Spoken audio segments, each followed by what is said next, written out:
Hi everyone, Joe with Cherry Chess here. Welcome to the start of a short video series on how to play chess.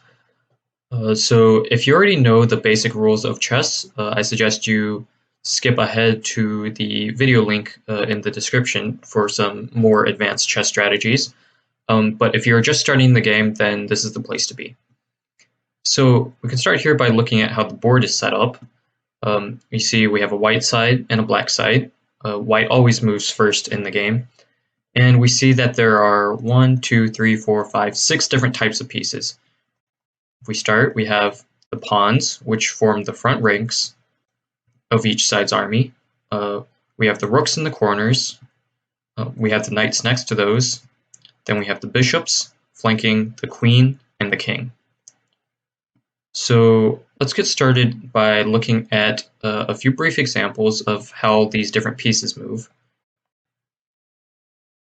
So let's start with the rooks. Rooks are pretty straightforward. So for any rook, it can move as far as it can see along one of the ranks or one of the files. Now notice that I said as far as it can see. So what that means in this case is that if a rook is obstructed by either an enemy piece or one of its own pieces, it cannot move to a square beyond that. So if we can see in this case, we can't move our rook to this square because our pawn is in the way, and we can't move our rook to this square because the black pawn is in the way. To capture a piece, a rook simply moves to the location where the enemy piece is, and we capture it. As we can see here, it's the same case for black's rook. It's unable to move past this pawn. It can, however, move as far as it wants until it reaches another piece along this back rank here.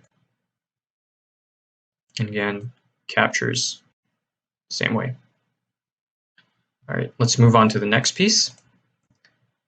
So the bishops are similar to rooks in that they can move as far as they can see along the board. However, instead of moving vertically or horizontally, bishops move only diagonally. So bishops can move as far as they can see along any of these diagonals. And again, if a bishop is obstructed by one of its own pieces or an enemy piece, it cannot move through that square. And again, captures work the same way as they do with rooks. Just move the bishop to where the enemy piece is. All right, now let's move on to the queen. The queen is the most powerful piece in the game for both sides. Why is she so powerful? Well, a queen is essentially a rook combined with a bishop. She can move as far as she can see along any rank, file, or diagonal. And again, queens can move until they're blocked by a piece, either your own or the opposing sides. So in this case, we can see we can move here, but we cannot move to this square because this pawn is in the way. And again, to capture, it's relatively simple. Just move to where the enemy piece is. All right, now let's move on to arguably the trickiest piece in chess. So we have here the knights, the noble steed. Notice that unlike the previous pieces, the knights do not move in a straight line. They move in an L shape. You can remember this L shape by noting that no matter which direction you move in, there's always 3 and then 1 step to the side. So if we see 3, 1 step to the side. 3, 1 step to the side. Now, you might be noticing something here. There's this black pawn in the way between our knight, the white knight, and these two squares right here, and yet we can move to them. That is because the knight is the unique piece that can actually jump over other pieces, which if you think about it, it makes sense, right?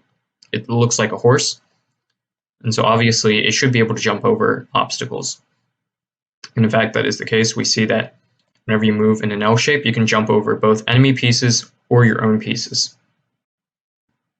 And to capture, Again, we just jump to where there's an enemy piece and take them as so.